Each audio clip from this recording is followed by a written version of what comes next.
Hey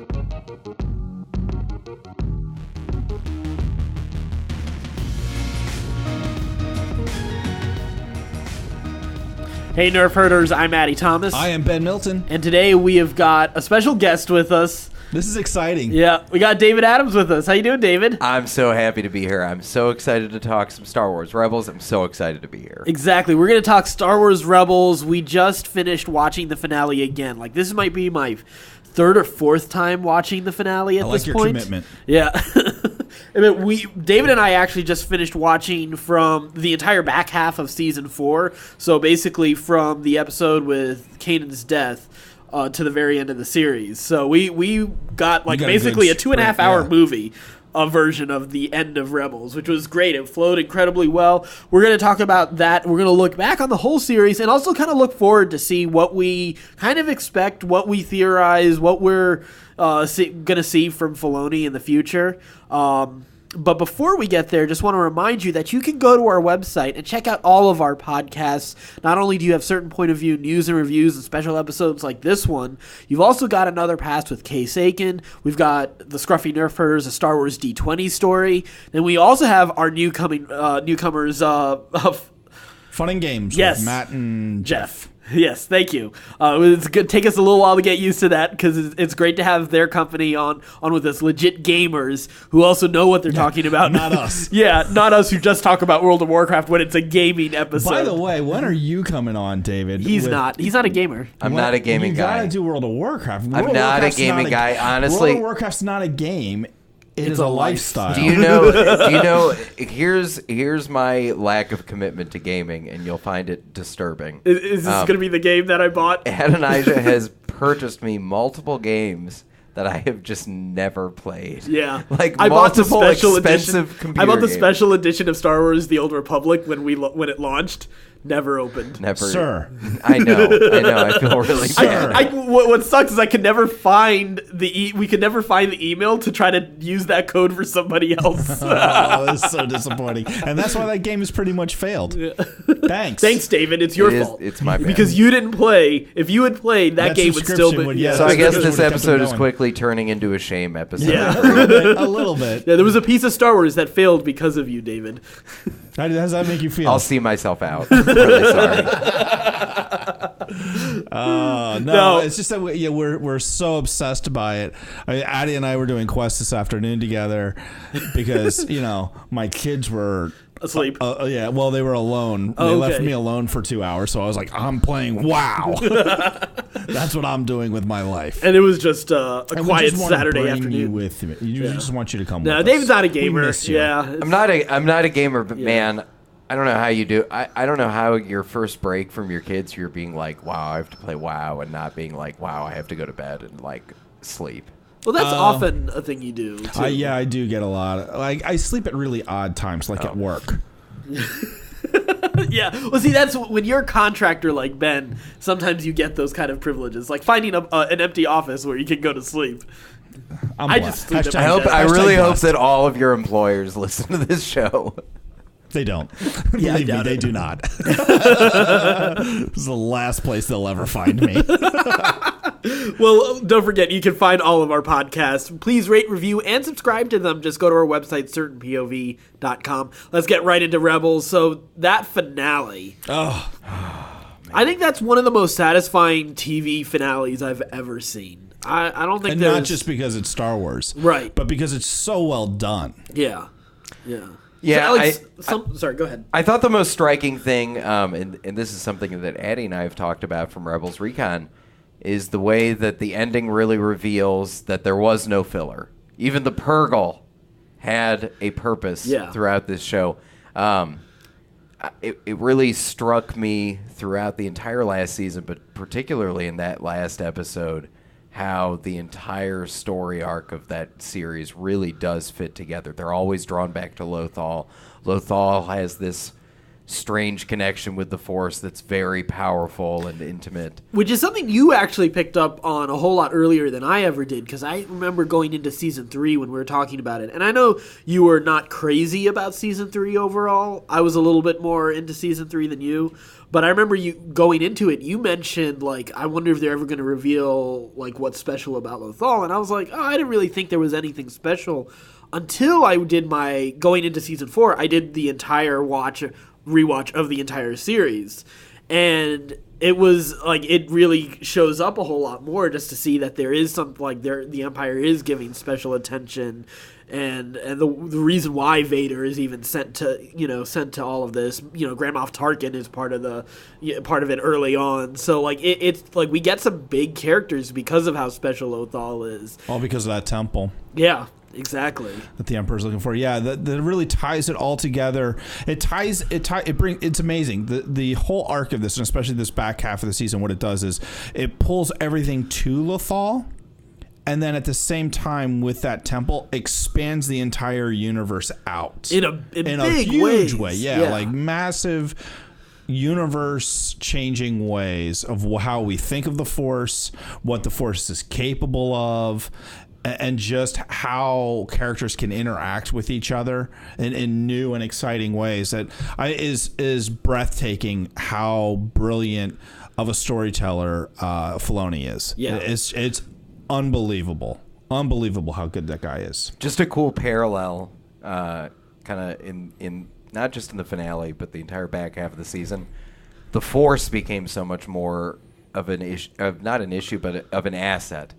Notice that Kanan and Ezra both kind of abandon their lightsabers, and they just stick with their raw Force ability at the very end for both of them. I thought that was incredible. Yeah. And he throws it off to Sabine, which is an appropriate place to find it after the whole saber, the dark saber, right? Now thing. That she's had training with it, it makes so much sense for her to have his saber.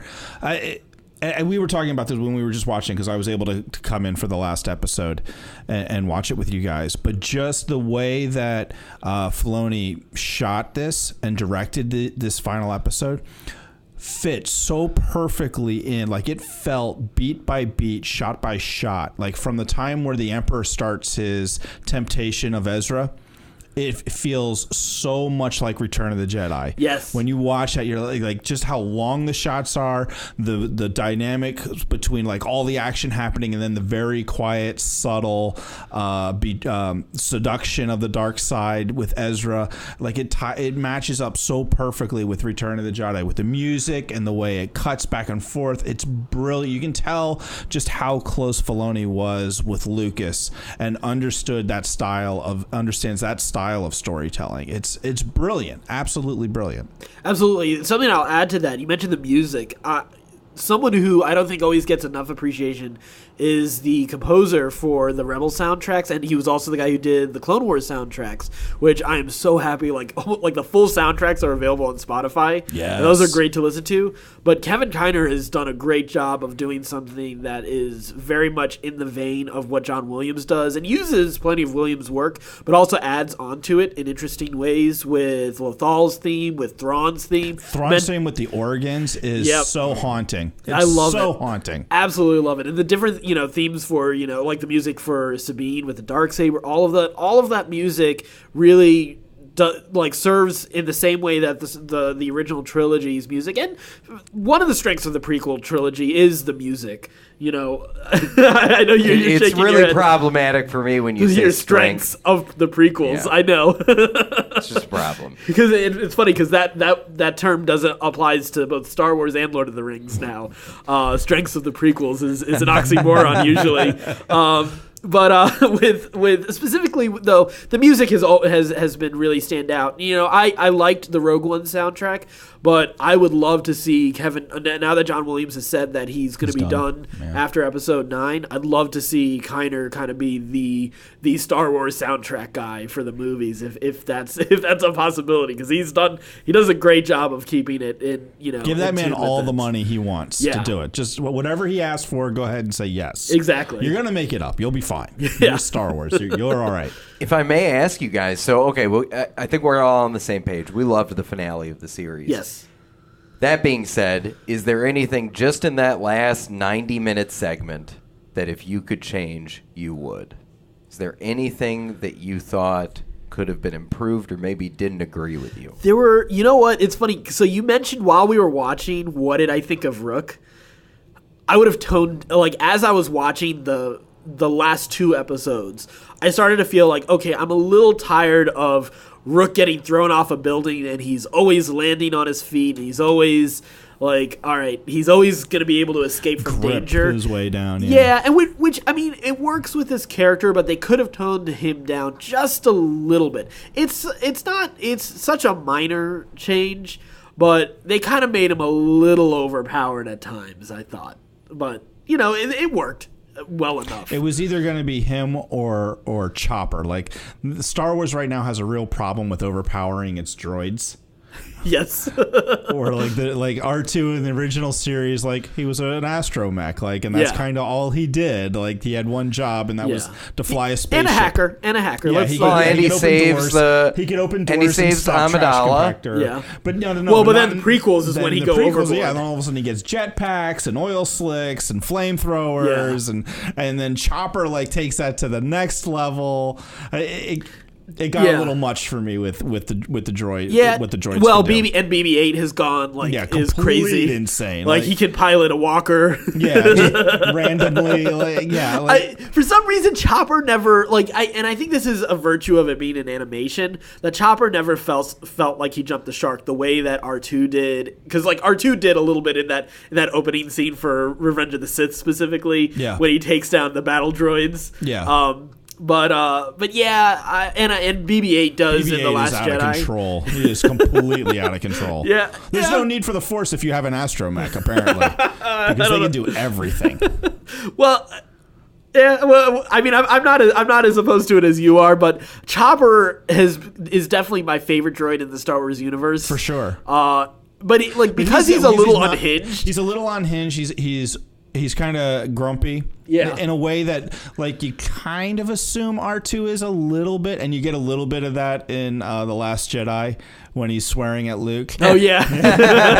You get a little bit of that. Well, you know what's sorry to cut you off, but you know what's interesting about Chopper, though, is he's the first droid in the Star Wars universe who actually seems to have a motivation beyond just serving his master. He actually seems to have a complete AI. Yeah, he seems to carry around figurative battle scars from whatever the heck happened with his crash landing. Right. And he seems to actually have a personal vendetta against the Empire, whereas the other droids are mostly following orders. But interesting difference with Chopper.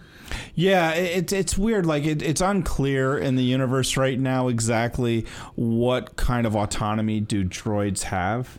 And it seems a little flexible. Well, yeah, I mean, we know that like restraining bolts are a thing. You know, we know that. I mean, obviously, some bars decide that they don't want droids there. I'm assuming that's a result of it. But I think that's kind of the same way as like some bars don't let you have Google Glass. Well, I don't know if I'd go that far, because I think some of it is a result of after the Clone Wars and people not trusting droids after the Clone Wars. You don't think so? You don't think that has an impact on it? Oh, that's a really cool thought. I hadn't thought of that.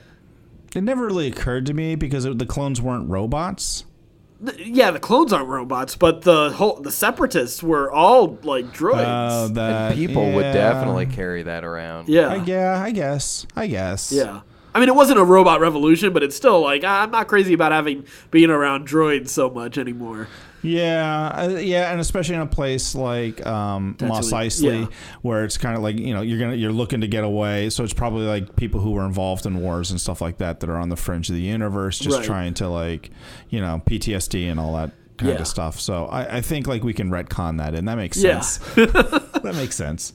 So I think going back a couple steps, the one thing that I might have changed in the finale, and I'm not sure how I would have done this, I would have liked to have made it a little bit clearer that what the Bendu says before he disappears or whatever the heck happens. That his prophecy is fulfilled? Yeah, that his prophecy is fulfilled, because I was talking with Adonijah right after the finale, and I was like, yeah, but it would have been so cool if the Bendu had shown up and actually destroyed Thrawn. I had completely forgotten about the prophecy with the tentacles and that stuff. The icy cold tentacles. Yeah, so I don't know if it's really a flaw with the way that they did it, but I, as a that pretty big connection be fan, made needed clear. to be reminded. It could have been Yeah. made clear for sure. Like, it would have been nice if we had some it didn't have to happen right then as the tentacles were coming in, because then it would have been a little like in your face. But if we had the voiceover, a flashback sometime earlier in the season, or some sort of other connection with the Bendu along the way leading into that episode, just to remind us that happened. you could have also Would have been switched good. to Thrawn's perspective and the horror of what's happening, because he's losing control and he is such a control freak. If you have him sort of have like this flash of seeing that like the Bendu's prophecy at that moment, because it does haunt him when it happens, and it's sort of a cool moment when the Bendu does that. And you hear the laughing after he shoots him and he disappears. If he starts having those flashes and starts losing a little bit of composure in that moment at the end, That would have been that cool. might have been an interesting That would way have to been kind cool. of work that in. But it is a little. I wonder how that would have affected a little bit of the pacing and the music and the moment and sort of the victory of that moment if you switched to his perspective. But that's the like immediately that's a way I think you could have worked that in. I will say this. Watching it the first time I watched this, I was 100% on board. Yeah. Everything like made sense to me. I was completely satisfied. Watching it again, I was taken back just a little bit of how Ezra was able to outthink Thrawn step by step through this entire process. I don't think he is. In fact, he is able to take advantage of Flaw's disappearance for a while to go talk to the Emperor, because his victory comes from being able to take advantage of Price, not of Thrawn.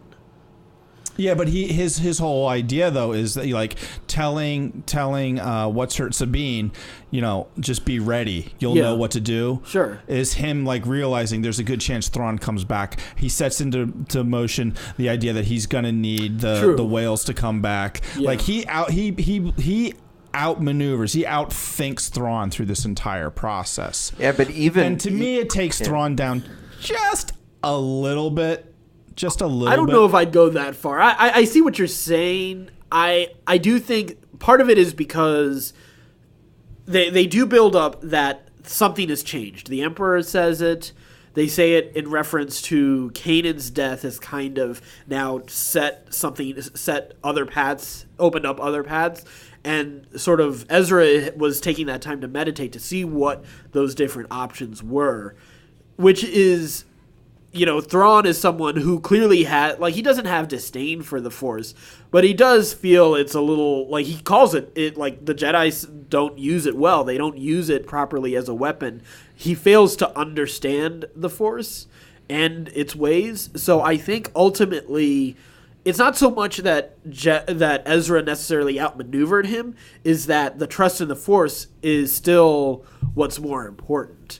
That's still more powerful than anything than Thrawn, what Thrawn can think up and strategically and tactically try to outsmart most of his enemies. I thought it was more a testament to the power of the Force over that.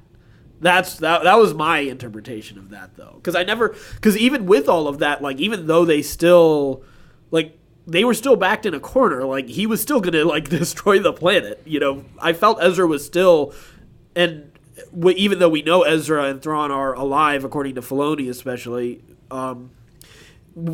Ezra still had to sacrifice himself. It wasn't like he was going to. Yeah, but he knew it all along. Like it was a plan that he had all along. Right. And to bring the Purgle in. Yeah. I mean, he knew it every step of the way what was going to, what his contingency plan was. Yes, the original plan was we're just going to overtake the base. Sure. We're going to defeat Price and we're going to win that way. Right. If Thrawn comes back, here's what I'm going to do. Right. And to me, it just, and I get where you're coming from, where the Force led him down that path or whatever, and I can totally accept that. Yeah. But to me, it does just kind of take him down a notch. Takes Thrawn down just a little bit of just how impressive we've known him to be in the extended universe previously. Sure. And then what we've seen him tactically do throughout this series as well. Right.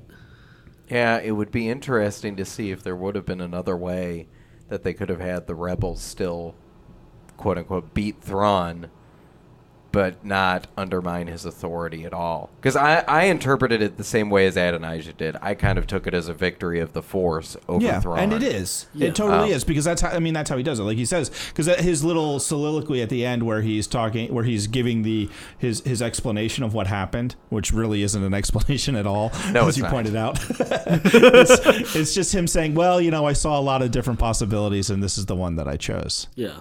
Yeah, thank you so much, Ezra. Your post, like going to My wherever the heck, up, yeah, wherever the heck you are, we'll never know because you just couldn't give us any information. That was just beyond. Do you think Ezra knows where he is too? Though I don't get the impression that he does. I think it's just like because I still think there's sort of vague communication with the Purgle.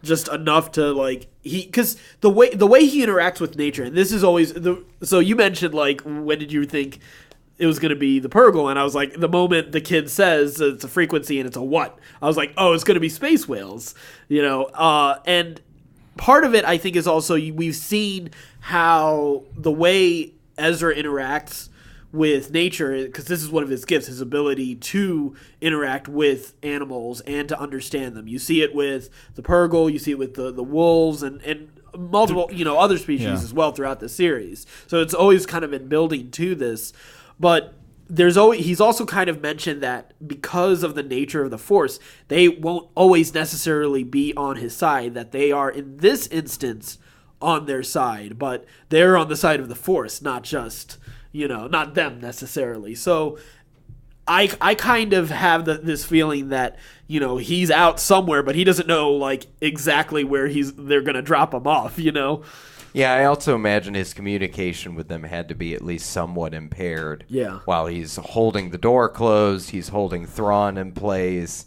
He's trying to keep everything together. There's no way he was communicating with the Purgle the moment they're going into light speed. Yeah. Or at least not that much in depth. So it will be interesting to see how are Sabine and Ahsoka looking for him. It'll be interesting to see how they eventually... Ahsoka the Grey. Oh, my God. My God. They spent some time on that modeling. Yeah, well... And it paid off. Well, Filoni even said that there is a lot of intent behind the staff and what the staff is and all sorts of... Like, apparently there's a lot of thought. So, like, it pretty much guarantees... I mean, obviously, we know we're going to have to see Sabine and Ahsoka. I think they're going to be in the same way that Ahsoka functioned in the series, sort of, like, comes in and out, but isn't the main focus of the series. I do think they're going to be, like, that sort of tangentially involved in the series, but I do believe we're going to get some sort of resolution to this storyline in the next series. Hopefully in the next series. Or they do it in a book. They do another Ahsoka book. Nah, I don't think they're going to do that in a book. I don't think so. I think Ahsoka's so popular. They wouldn't have made a point to bring her back in the show if they were just going to do it in a book. Yeah, maybe. Yeah. Maybe. Yeah. Maybe that's Rian Johnson's new trilogy. Have you guys read... No, I don't think so. He's even said it's a different time than what we've ever seen before. So... Have you guys actually... still do that with the... through the if they find another temple. Oh, it's true. Sorry, what were you going to say? Another temple would be cool. Have you guys actually read the Ahsoka book? No, I haven't. No, I don't read books. It's great. I'm finally getting on board with Star Wars books now. I'm reading the novelization of Last Jedi, and I'm really enjoying it. As nerdy as you guys are, I know, and as much crap as you give me about the gaming. To be fair, dude, you let me borrow the Kanan book. And I hated it. The fact that you just called it the Kanan book just makes you sound like such an illiterate. Good heavens. A New Dawn is the prologue to Rebels. It's not the Kanan book. It's the prologue to crap. It is awful. I do read the comics. I do keep up right now. I do subscribe to the current Vader comic, which is amazing. Yeah, that is amazeballs. Oh my God, it is so amazing. It's got pictures. But I need pictures too. If you guys are I'm going to get back on board with you. Don't worry. I'm coming back to the those of you. Please tweet at Adonijah. Tweet at Ben. Harass them until they get on board with watching, or pardon me, with reading Lords of the Sith. I might be able to do audiobook. It just like you really should. I They're tried really good. on But usually- Dark Disciple. Yeah. I Oh, hate Dark the, Disciple but is I hate so the narrator good. so much. Yeah, and I that's need been to my pick up. I problem. need to pick up an actual. Like I'm gonna buy it on Kindle, and I will finally read So Dark good. Disciple because And I so was want to get Ahsoka. resolution to Azaj Ventress' So story. the reason I asked you is specifically about Ahsoka, Sure. and I'm glad you feel bad about the other books that you haven't read, though. Don't get me wrong. But the reason I asked you about Ahsoka is in the book you find out why she has the new sabers. It's not just random new gray-looking sabers. Yeah. There is a reason behind that. Oh, that's cool. You, All right. You do find out some really cool nuggets about Ahsoka. Yeah. Giving me a good in the book. pitch. So yeah. No, I have heard a lot of really good things about a lot of the books, and I just couldn't get into that That one book. crippling illiteracy just strikes me. You know, what am I going to do? Private education, right here. I'm a byproduct of private education. I can't read. Well, let's talk. Also, let's unpack a few more of our favorite moments. So, like another big moment, obviously, Kanan's death. Huge moment. I've watched that scene where his eyes become clear so many times already, and I get chills every single time I see that. Best moment of the series? Just single moment. Yeah, for me it is. Only because, like, and for the longest time, for me it was in Twilight of the Apprentice when you hear not Hayden Christensen, but the guy that they who did the Clone Wars voice for Anakin mixed in with James Earl Jones's digitally affected voice as well. Like when you hear that like through the cut, broken mask. yeah, through the broken mask when he's talking to Ahsoka, like that was my absolute favorite moment in the series up until then. No, mine absolutely was when Seventh Sister goes flying off with the helicopter blings. No, The helicopter blades are awful. no, that's not it. I like that part of the episode will never stop being funny. That part of Twilight of the Apprentice will never stop being Just funny. goes flying off. Yeah, I think Kanan's death is the most impactful moment for the series. But for me, it's the after his death is a bigger highlight for me. Chopper. Chopper holding Hera's hand. Yeah. Gets me every time. I cry like a girl every time I see that moment. Whereas like when I see Kanan's death, I'm like, oh, this is really powerful, like really great. But it's everybody's emotional reaction after that death that really, really ties that together. That for episode is beautiful. The way they handle each character and their reaction to it, and the way they first the grief, but then the resolve that comes out of that is so amazing because there are a lot of cool things that I think they've done with the series. Is there's even moments where sometimes Kanan and Hera don't necessarily trust ideas that Sabine and Ezra have. But the way they have full trust in Ezra, like Ezra's plan to come up with the gliders, and then Sabine's plans at varying points in this including like the final plan when Ezra goes off to face Thrawn, Ezra's big plan to take back Lothal. All of these moments are huge moments of like growing up and finally maturing into the heroes and to the people that they're supposed to be. It's cool because like Sabine's kind of happened subtly. Like we finally became a little bit more aware of it when with the Darksaber specifically kind of came up. But if you look back, you see that there's been development here and there for her to kind of guide both of those characters into becoming the heroes that they become. So it's.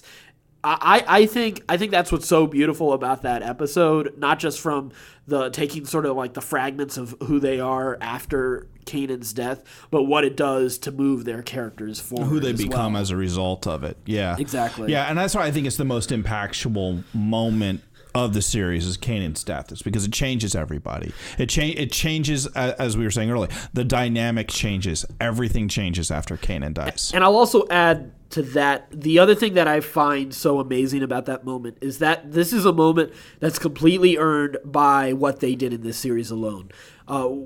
Clone Wars, as amazing as Clone Wars is, there's a lot of it depends on a lot of what we know already about the bigger Skywalker saga, and that's not a detriment to it. It's absolutely a strength because some of those things were really bad, and it helped like fix some of those issues. But it also helped like it took some of the strengths of what we knew was coming, and it helped make that series better. This was a series like I remember when people first saw the promotional art for Rebels, people were like, "Oh my God, this is Disney's first, jump into this series." Like art, like.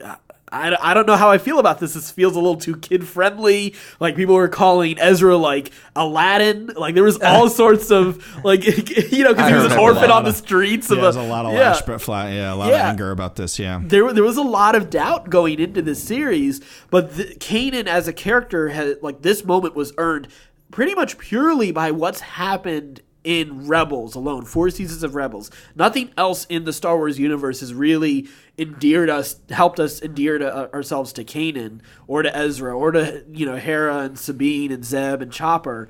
It's this series alone, and it just shows how strong the storytelling in this series alone was, and what it does to the rest of the Star Wars universe. It expands, but it also knows when to keep it small as well. Yeah, and if you look at Kanan's complete character arc, he starts all the way back in A New Dawn as somebody who just tries to keep his head down.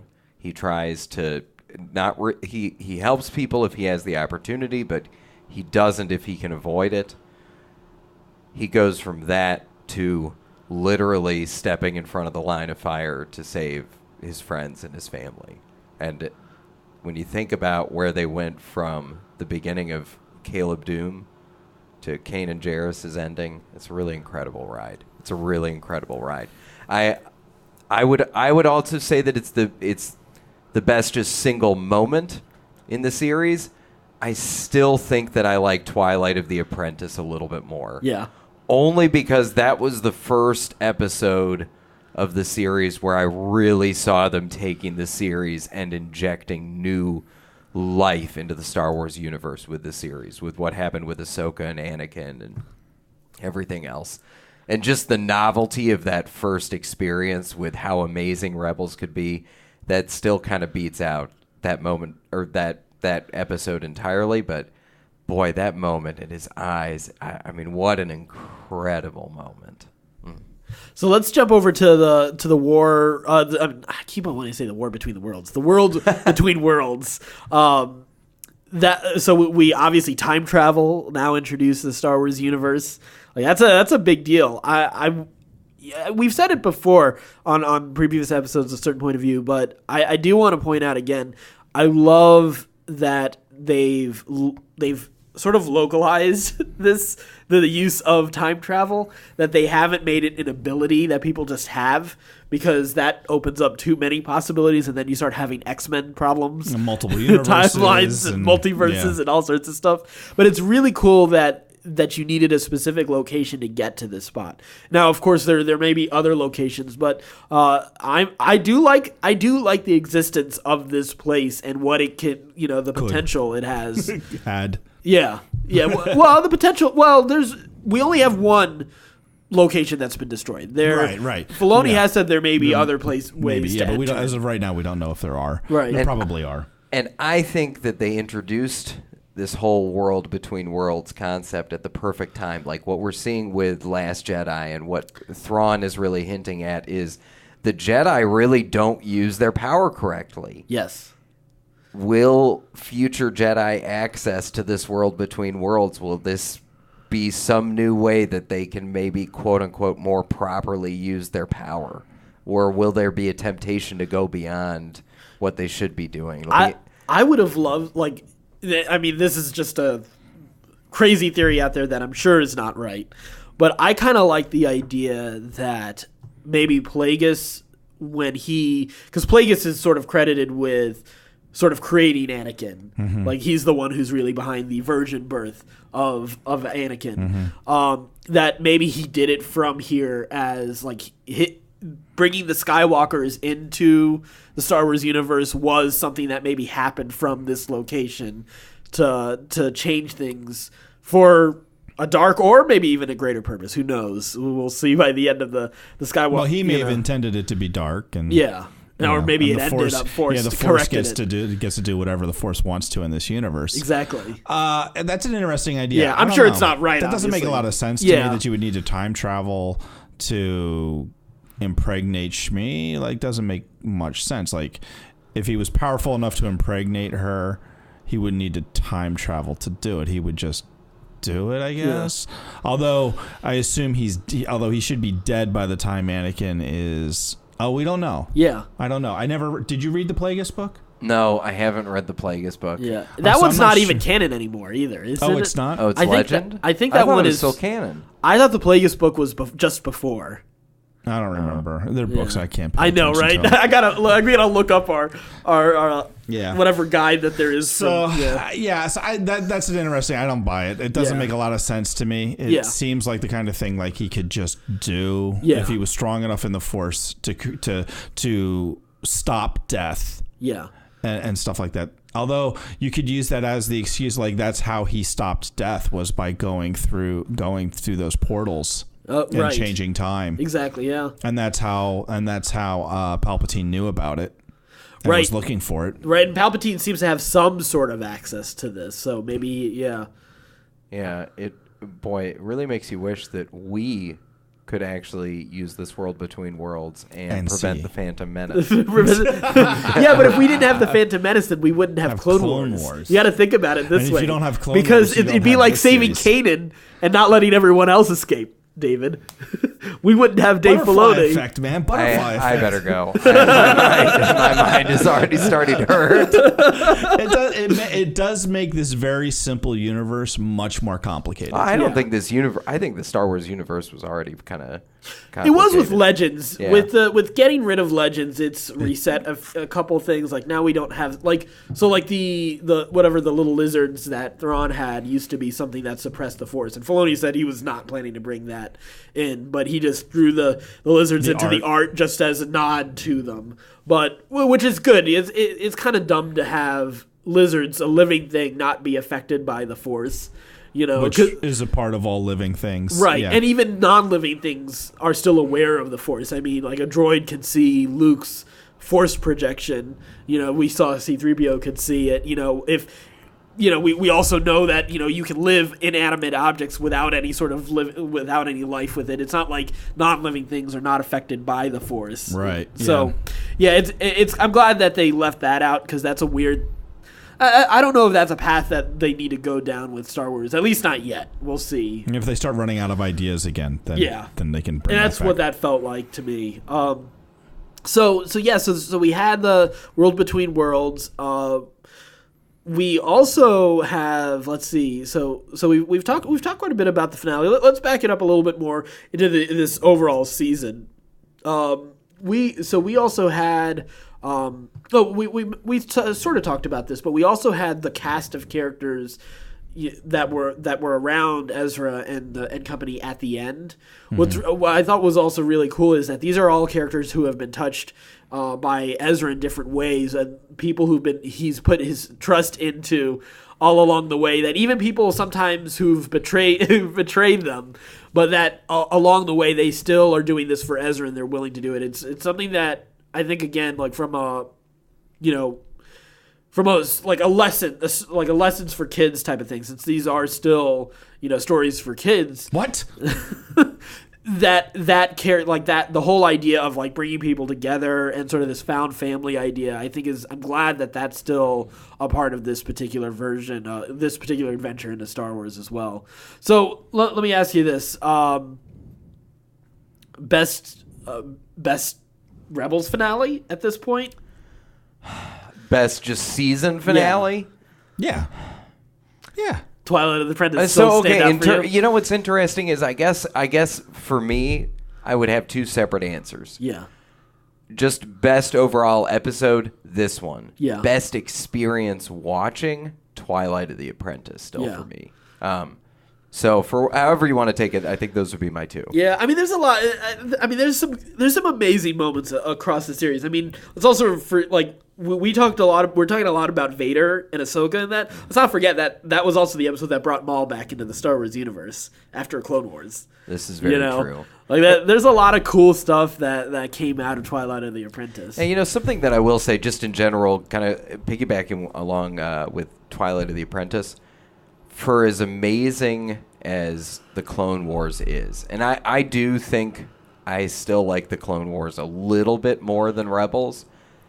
The really amazing moments in Rebels definitely beat the really amazing moments in Clone Wars. Yeah. Like Kanan's death, Twilight of the Apprentice, Obi-Wan versus Maul.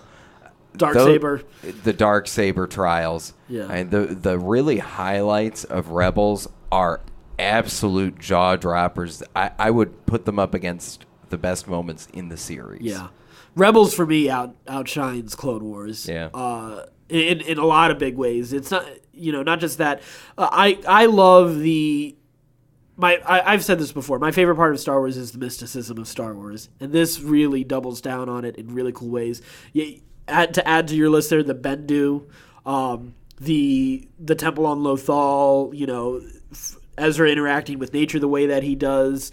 You also add, and this is I'm glad I watched this interview with Filoni, but the idea of the world between worlds was already being built to in different ways along the way there in the Jedi Temple, because even in the Jedi Temple at earlier times, you'd have Ezra communicating with Yoda, and you saw him with the star, the stars in the background. That was his second trip into the Jedi Temple, and so he was accessing that, but he hadn't had enough full vision in the Force to realize where he was. And then the same is true for Kanan, because Kanan in that same moment is also communicating with the Inquisitor who's dead. But he's doing it through time and space and learning a lesson and going down that path to mature into the vision, to mature into the Jedi he's supposed to be, who's one without physical vision, but greater vision with the Force, And then even in the first adventure into the Jedi Temple, there's also like weird stuff with time and space that's being at play with in there. So it's kind of, it's cool that Filoni put that much thought and got that opportunity to craft the series in that way and build up so slow as effectively as he did. But yeah, I think there's a lot of great Star Wars overall, just a lot of great homages to lots of different types of storytelling, some of that Lord of the Rings style stuff. I think the Mortis trilogy is my favorite trilogy from the Clone Wars, and there's lots of great stuff. Like even when I did my rewatch of Clone Wars in the chronological order, which is, you jump all over the place to do that. But there's a lot of really cool stuff you get to see when you do that again, and a lot of really interesting stories told there as well. But I absolutely love the characters of Rebels. They've easily become some of my absolute favorite Star Wars characters. So, yeah. Yeah, I agree with both of you completely. And the other thing that I love, that kind of puts Rebels over the top for me over Clone Wars, is the homages that Filoni uses to like samurai films and kung fu films, yes, and other types of films, like Kanan just tying a bandage around his eyes, after he's blinded, is just so powerful. Like that's straight out of like Sunday morning kung fu theater, Kurosawa films. Like Obi-Wan versus Maul. That's straight up. I mean, it's so well shot. It's such like a master class of how to do storytelling in this medium, and pulling from like the greatest masters throughout time, including Lucas, because again, like that last episode is straight out of Lucas's playbook of like how you shoot this type of story and how to tell this story. It's brilliant. I'll add Rian Johnson to being part of that. I know this is not a Last Jedi episode, and so if you're not a fan of The Last Jedi, you can just zone out for a minute. But that attention to the way everything is shot. Like I had, when I rewatched The Last Jedi yesterday, I had to pause that wide shot where they had Kylo Ren versus Luke. Oh, yeah. They're just staring at each other. Very samurai style on crate. I screenshotted that. I'll probably change my cover photo to that on Facebook. It's so good. It's so good. I love the shot too of like Luke in the foreground and all the new AT-ATs and the transport ship above it too. Like, I mean, all that stuff. What am I going to do? Stand in front of the whole army and take them on myself with a laser sword? Right. Yeah. I mean, just great moments like that. Like I know there are plenty of people who don't like The Last Jedi, but I do think Rian Johnson. I agree, but I do think Rian Johnson gets what Star Wars storytelling is supposed to be, and I'm really looking forward to his new trilogy. I'm looking forward to whatever Filoni has in store for us next. Let's talk about that. Yeah. Where do you think he's going to go? You know, the popular theory that I keep hearing is that it's going to be between episode 6 and episode 7. That's what I'm hearing too. It would kind of bridge the gap between those two. And I think that would be very logical. Just speaking from my personal fan perspective, anything that will get Ahsoka and Sabine back, anything that will let us access their story again, that's what I want. I think that's going to be what it is. Here's what I want, and it requires some patience, especially for the Sabine and Ahsoka arc. Just because I wouldn't mind if they waited until after episode 9 to start doing that series, because there has been sort of a hold on a lot of the I know He's gonna have a heart attack. You can't see this because it's a podcast. But just to understand, it's covering your face. I was just so crushed. It's like when you said like he was having an aneurysm. Well, I was just so crushed. I look forward all week to seeing Star Wars Rebels. Not having it around anymore is just trust me. But this is the worst. What I would like just before they go to air, this would have to be a short series, maybe a 1-2 season series at most. But I kind of want to know what happens between Empire and Return of the Jedi. I'd love to, especially because it feels like Luke has done at least a couple things. Adventures, yeah. Yeah, he's dressed in black. He's made his own lightsaber. I know in the comics we know that he's found a couple Jedi holocrons and even some Sith holocrons along the way. But I kind of feel I want to know a little bit, but I want to flesh that out a little bit. My headcanon is that somehow he met up with Ahsoka at some point, and maybe she helped him with putting together his lightsaber, because she is also in the episodes in Clone Wars where she is mentoring the Padawans. That would be cool. I think that would be really inconsistent with what they've been trying to do with the franchise, where they've been trying to develop new characters. True. And still bring along the old ones, but not have them play a major role. That would be having two old characters, Luke and Ahsoka, kind of driving the story, which would definitely be it would be very different. That's why I think a 1-2 season at 2 seasons at most. But I think which would be the perfect timeline then to tell a new story after this trilogy is over. Right. And then so the other thing is, the way Ahsoka is here in Rebels is she's very much like Gandalf. She's very influenced by Gandalf. The way she interacts with people, she kind of just moves to places. She does take action here or there, dramatic action to move the story forward here and there, more than maybe Gandalf does. But Gandalf is very much like putting people in the right places so that they can be in the right place at the right time for their purpose. And she's been doing a lot of that. And that's why I kind of think it'd be cool if she had that kind of involvement with Luke. So it's not quite to the point of, necessarily changing who Luke is, but at least opening up his eyes a little bit more to what the possibilities are. To make, so that he goes from doofus in Empire to full-on Jedi in Return of the Jedi. Right, he's had to have learned something. Yeah, getting your hand cut off is a life-changing event. However, he got new insurance. It was a life-changing event. However, what's in your wallet? My hand. It's still there. We know. Does it Maz? No, Maz doesn't have the hand. She just has the saber. She's the saber. She might have the hand in another box. It'd be hilarious. That's what she's fighting over in the Last Jedi. Have you seen that GIF of where she says it's it's a long story when Han asks like how'd you get that saber. There's a GIF that shows her when she says it's a long story, and then it cuts to Luke losing his hand, and she just pops up with a little box to catch the saber in the hand. Yeah, that's a story I'd like to see. And I know we're getting new Forces of Destiny stories on Monday. Yeah.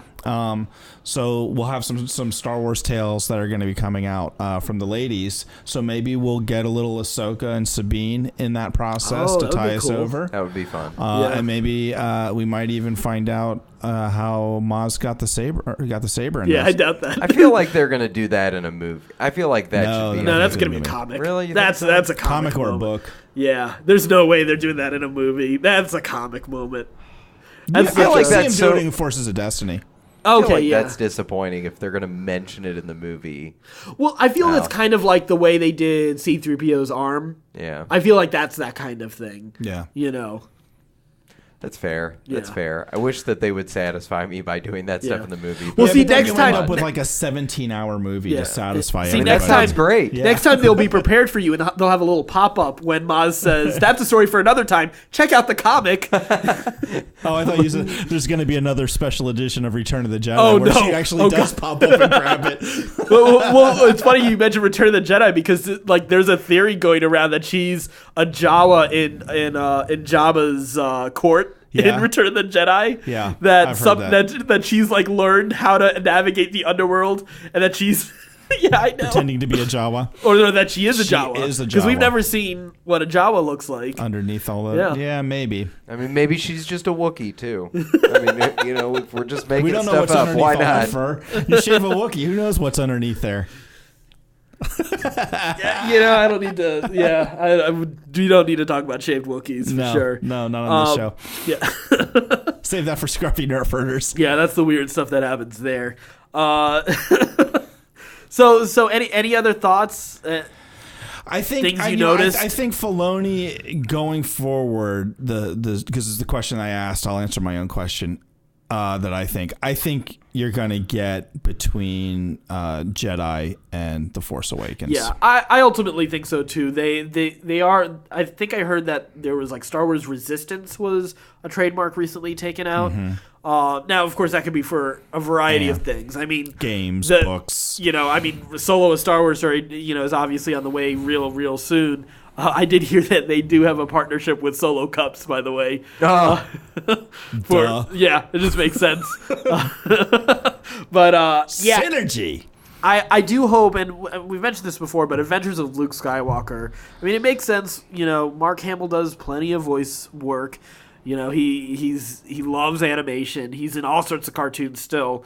So it would make sense for him to reprise it. And to even for all the people who were disappointed not to see heroic Luke Skywalker, this is a great chance to satisfy that itch that some people wanted. So and what it does. So what Star Wars has gotten really good at doing with Disney is having big moments that kind of subvert your expectations of like, oh, well, I didn't expect Han to be this way. I didn't expect Leia to be this way. I certainly didn't expect Luke to be this way. And then what they do is they color in the lines with the comics, the books, the TV shows and everything else. And it kind of fits the pieces where you go, oh, okay. Like I understand now how we got from... like Clone Wars is perfect for that. Like when you watch the prequel movies, you're like, this is kind of a mess. Yeah. And then Clone Wars comes in behind it and just kind of like smooths it all out, colors in the lines a little bit. As best as it can. It's still, it's still rough. Yeah, it's still rough, but it does a really good job for what it started out with. Yeah. Like I wouldn't have guessed after the prequels that a cartoon could have been as effective of a storytelling where I cared about those characters again. Because after the end of the prequels, I was kind of like, all right, I don't ever want to go back to that time period. Right? Like I've seen enough. I was out on Star Wars for a little while after the prequels.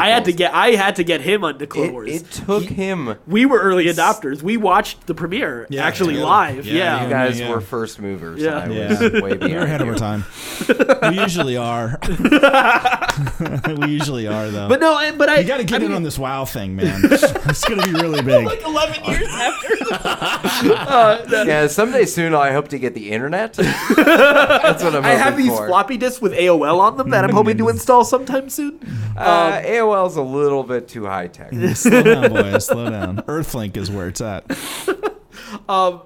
Yeah, I hope that this series. I know there have been, again, like, not that I think that Star Wars needs to respond to some of the complaints that people do have about the new movies, but there have been lots of questions about, like, okay, what's the nature of the Republic and the First Order and the Resistance, and where does all of that fit in? Because.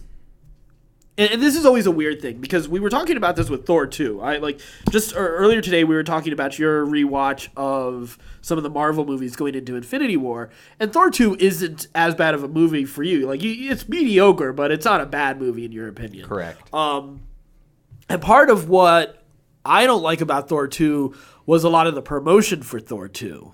And there was a lot of talk about Thor 2 being about, like, the different class issues happening in Asgard, this dark past to what Odin used to do, like how the Dark Elves were kind of screwed over by Odin, and these sins of the father coming back to revisit now this generation with Thor and Loki and stuff like that. And then we also saw the big sprawling battles were like sort of the highlights in those trailers, and it ended up being a 5-minute scene at the beginning of the movie, and everything else was like, I mean, there was some cool action scenes along the way, but like that big action scene, it felt like a Lord of the Rings, like Battle of Minas Tirith, Helm's Deep type battle was going to happen, and it'd be the feature action piece of the movie. And it so definitely proud wasn't. Of how many nerdy things you've referenced in this like 30-second, right? 30-second rant of yours. You want to throw in a little Harry Potter fan? I'm not as much of a Harry Potter fan. Sorry, I can't help you there. Doctor Who, I can't hear you. Star Help you Trek, there, you anybody? muggles. You muggles. Well done, sir. Well done. I'll allow it. But yeah, I think with, if you don't sometimes pay attention to some of the promotion for like The Last Jedi or for The Force Awakens, you may be a little unclear with how the Resistance works versus the Republic. Like, I did know going into it that, all right, that the Resistance does exist outside of the New Republic because the New Republic isn't taking the First Order seriously, you know, and so like that made sense for me when I was watching Force Awakens. And I also saw, like, and if you're not carefully watching, you won't see that when Starkiller Base goes and destroys all that one system, that the entire Republic fleets are outside those systems and get destroyed at the same time. So like that's why, like, you know, so that's why, like, sometimes people have some of those issues. I think the TV show, these TV shows can help maybe answer some of those questions For sure. Yeah. with the nature of all of that. But yeah, I'm excited to see wherever they pick a time.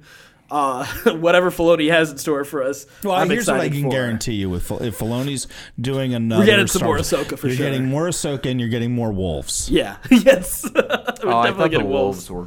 I thought that was such a beautiful part of this series, was not just the wolves, but the way that they consistently had Force-sensitive entities. Because that's the part of the Star Wars universe that they're clearly working on developing more, because frankly that really is unique. the biggest area for growth. I mean, we saw that in Last Jedi. We definitely saw that with Rebels. The different ways that the Force can be used other than just Jedi pushing stuff around. Lifting rocks.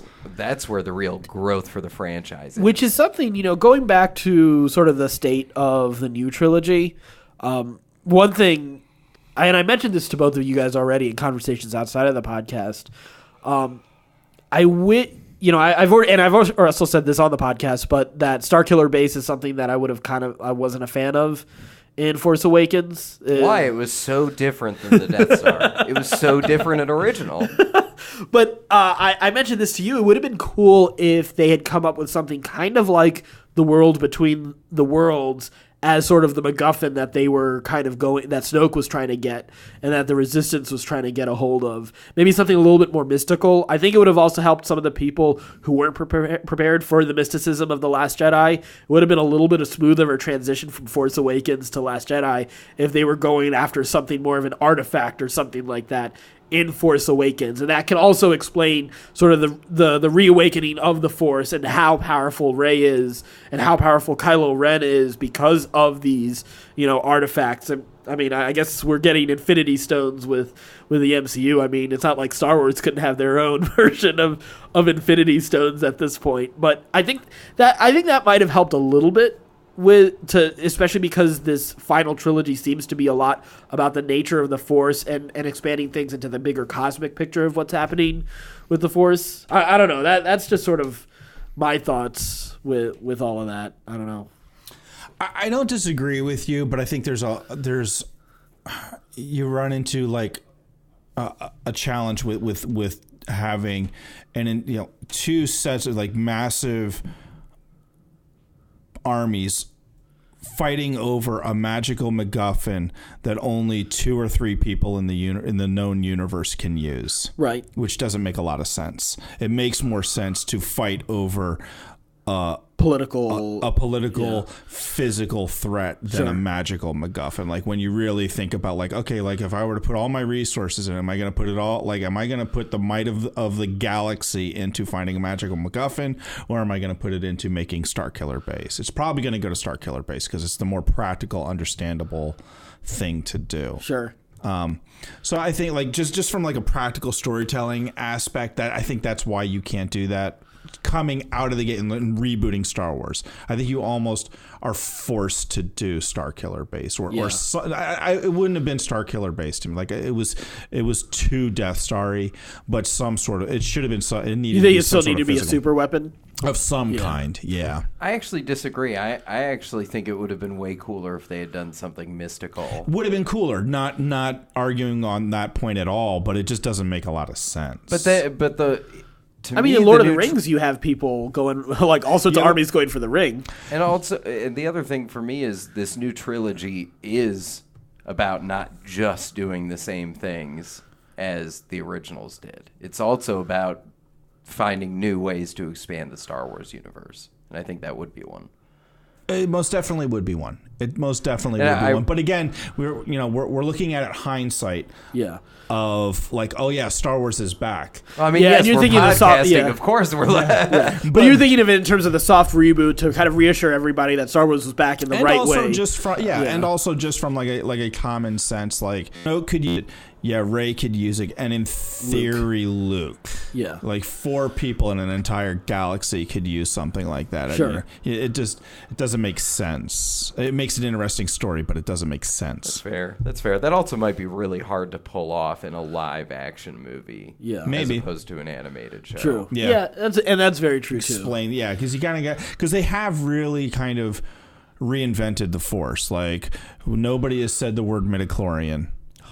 Thankfully, and there's why did you have to end the streak? And they've created like it has become a whole lot more mystical. It has become a whole lot bigger. It has become a whole lot richer in its lore. With the Bendu and the different animals that use the Force and stuff like that Ezra has interacted with. Like they've done a really good job of creating a much richer Force than what we had previously, which had gotten kind of stale and clinical. So. I think it would have been difficult to tell that story right out of the gate of like, oh no, I know that we just came out of a story that was all about midichlorians and felt very stale and boring, but no, that's not what the Force is. Like the Force is really something really much more rich and magical than we previously told you. Really challenging to do that in a movie when you only have an hour and a half, and again you're doing a soft reboot. So that's why I love Rebels. Like I love Rebels, I love Clone Wars, because you have the time to tell those kind of tales. I love the Star Wars movies, I really do. They're amazing, but I love the other stuff that goes along with it more. Animation, yeah. If I mean, obviously, I want more Star Wars movies, but if you told me that I had to choose between more animation in Star Wars or more movies, I would definitely choose animation. Even this new Jon Favreau live-action TV series that we're going to be getting. I'll hold for a second. We'll see. I mean, I have a lot of confidence in it still. I mean, and I'm most likely going to like it. Like, let's be honest. But that being said, let's just hold for a moment. I have a hard time picturing Jon Favreau making a shitty Star Wars. Yeah, I don't think he will either. But. Well, the live action Star Wars is where we've had some trouble in the past. Yeah. So I'm with Adonijah. There's some Clone Wars episodes that there are a pretty couple droid crappy. episodes. And Sure. Jar Jar episodes. I mean, there is nothing that will make up for the gashing wounds in my mind that are the prequels. And that is all live action. Yeah, So. there's still nothing as bad as I'm so in love with you. Let's just remember that. Even with all those droid and Jar Jar episodes, guys, none of I'll take all of those Jar Jar episodes over that moment. Oof. Yeah, That's saying something. saying something. I know. I don't know. But do you think that's not true? I really hated those droid episodes. What was great about when I watched the Clone Wars was I watched the whole series in one summer in like 2014. Like it was way after the series had ended. And Adonijah had told me in advance, if you hit a Jar Jar episode or a droid episode, it doesn't really matter. Just skip it. You son of a bitch. So I just skipped. You son of a bitch. Although what's funny is in hindsight, I've since watched some of those. There are some of those episodes that I actually do like. I'm not, yeah. I know it's hard to. In the same way, I've softened on the prequels too. Yeah, I know. I actually like the Netflix exclusive season. I actually do like the Jar Jar and Mace Windu. Yeah, that episode is episodes. pretty fun. Yeah. Did you watch them? Yes, it was awful. Oh no! I'm totally. That's totally how they spent one of their last episodes. They had like 10 episodes. It was left, and it was like 2 or 3 episodes. Was it awful. Mace Windu like treating Jar Jar like short round, and it was straight up Temple of Doom. Those episodes were straight up Temple of Doom. I was totally on board. I mean, that's for great. that. I've seen the Temple of Doom. I don't need to see that. Yeah, but Star Wars is an homage to so many other movies. Like that's always been what Star Wars is. It's like mashing together all these other stories that have been told before. I just couldn't disagree with you more. Those episodes were infuriating. You say that because you haven't seen the other ones. You haven't seen the other really, truly bad episodes. But what was that is so much better than some of those other episodes. But what was so frustrating about those was I was like, we're on a clock here. You don't have a finite number, or you don't have an infinite number of episodes left to go. You're choosing this dribble. Well, but see, it's not so much of a choice at that point. It's like those were the ones that were already produced at that point. Yeah, they didn't know they were getting canceled. I thought they knew they were getting canceled, and Netflix bought the last series so that they could do an episode. No, because that's why they have some episodes. There's a series of 7 episodes which are just rough animatics that they just had to stop production. So these were the ones that were already far enough in production. And Netflix just bought those. Yeah, and they said, okay, we'll put it here. Yeah. So then they shouldn't have even bothered buying those. Because there are episodes there's the there's the Bad Batch. There's a series of episodes that happen on Utapau. Yeah, I like the Bad Batch. There's something on Utapau with the Death Star, what becomes one of the crystals for the Death Star. Eventually, basically a giant kyber crystal that'll be used in the Death Star. All sorts of stuff like that. But that there's some great moments there. There's some really good stuff between Obi-Wan and Anakin that really sets up very well for Revenge of the Sith in some amazing ways.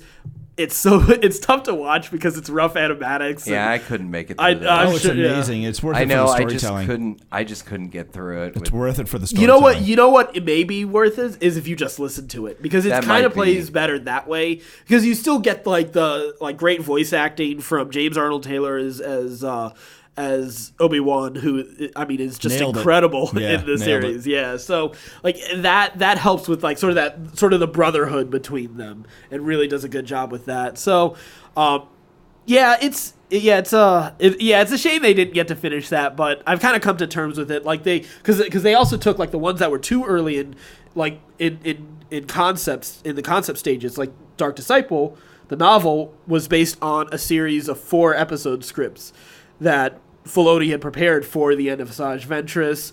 The Son of Dathomir comic that about Maul wraps up his story with the with Mandalore. Sisters. Yeah, with Mandalore and the Night Sisters. But all of his sort of machinations with creating his little empire and how that kind of falls apart. That's in those comics. And I think the other thing is, and then of course Ahsoka, how Ahsoka escapes Order 66 is something that Filoni has talked about, and I think makes it into the novel. They cover it in her book. It does. Okay, it does make it in her book. Okay. So does it cover her going back to help end the thing with Maul? on Mandalore? No, it does Okay, not so it does go in a have different that. direction. It goes in Yeah. a very different direction. It picks up with basically her being on her own Right after leaving the temple, Order yeah. after leaving the temple, and particularly after Order 66. Oh, okay. Yeah, because I do know his original plans, and he had actually planned at one point to kill Ahsoka, to have Vader kill Ahsoka at the end of Clone Wars, which I'm so glad that they did not do that. My God, can you imagine? But it's still amazing that he was that was a legit thought. It was a possibility. Can you imagine the blowback that would have given? Like, people would have lost their damn minds. Yeah. Like, I can't imagine that he was seriously considering that. Too far, like I can see early, like seasons 1, season 2, where everybody still really hated Ahsoka. Yeah. And then by like season 3, people are really warming up to her. Yeah. And then it would just like became full on like crazy fandom for Ahsoka. Oh, yeah, huge I fan. can't imagine like once he got to that point where he was like, I'll kill Ahsoka. Right. This is like, or I could get death threats for the rest of my life. But In a series where Kanan got blinded, Kanan died eventually, but it really was overall a Disney-esque series. I guess you are right. At first I was going to protest and say maybe they were really willing to do that. Masters always die in Star Wars. yes, but they also there were some tough deaths also in Clone Wars, like killing Satine. Obi-Wan's, yeah. that was a pretty heartbreaking death there. Like that's kind of the way I imagined Ahsoka's death might happen, where like it's brutal, it happens off screen, but it's still enough. I don't think you could have. I think she's because Satine again is an ancillary character. It is, she is, but Ahsoka's a big damn deal to Clone Wars. but it also serves a huge serves the story in a major way in terms of I mean, obviously this is pre-Rebels, before any of this was even in conception at this point.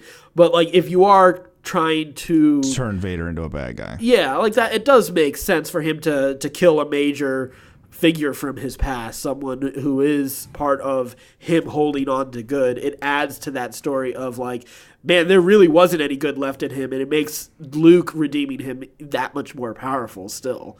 So, and what's cool is that in the actual series Rebels, we did get to see Vader at least with the intention of killing Ahsoka. We do, right? So we still get that, and we're still reinforced with, hey, this guy is all bad. Yeah. They still got to accomplish it, but yeah. Yeah, very smart storytelling. Yeah, absolutely. Speaking of smart storytelling, I think we'll probably wrap up this episode. If I could just and this is on a great storytelling note.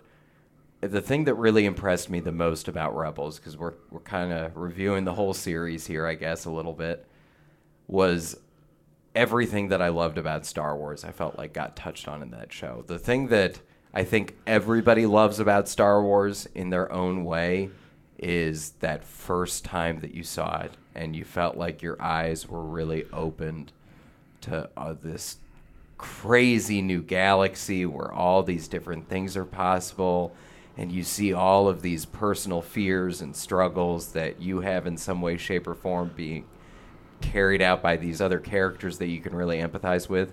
And I just thought Rebels captured that so well. They had all these heartbreaking moments and these inspiring moments and these characters that you felt like you were living and dying with. And I just thought it was such an awesome series and such an awesome testament to how fantastic the Star Wars universe is. And I'm really glad that we got a chance to talk about this tonight. I've been wanting to talk with you guys about this forever.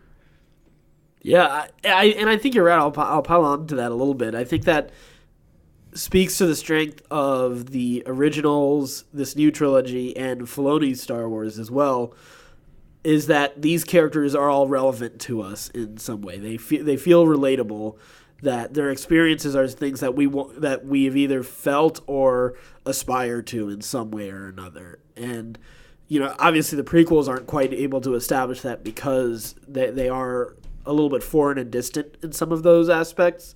I know some people have criticisms of Rey. I think she's just as a relatable character as Ezra is, and as Luke is, but they're all still very unique in their own ways, and they give you different while they both all three of them are taking hero paths and they have different mentors who all interact with them in vastly different ways, which is really incredible. That all of them have disgruntled Jedi masters in some way, but they all have it all is in very unique ways. It's incredible to see that Star Wars still can sort of repeat itself without feeling overly repetitive on some of these stories, that we can still have stories of, these two big, forces at war with each other. So we can still enjoy, the thrill of, the starfighters, but we can also get the mysticism of the Force. And I think that's amazing. I wanted to mention the smart storytelling I love that effectively they've taken Ezra and Thrawn out of the picture of the original trilogy, so they can't be at Scarif in Rogue One, they can't be at Yavin, they can't be at Hoth, they can't be at Endor, so it makes sense that Thrawn's not a part of that fight. But can still be brought back. Exactly, be brought back for that, maybe that time in between Jedi and even Force the Awakens. next movie. And same thing with Ahsoka. She is a gray Jedi, not an actual Jedi. Therefore, what Yoda says in Empire Strikes Back is still not holds invalid. True. Yes. From a certain point of view. Yeah. So I guess on that note, we'll wrap it up. Thank you, David, for joining us. It's good Thank to see you guys man. for I've having missed me. you. I've missed I'm you glad you're guys. here. Don't forget to go to our website. Check out all of our podcasts. They're at certainpov.com. All of our social media is also there. If you want to let us know what you have, any thoughts you have on Rebels, any things, little insights that we may have missed, we'd love to hear them. Just go to our website, certainpov.com. And until next time, stay scruffy, my nerf herders.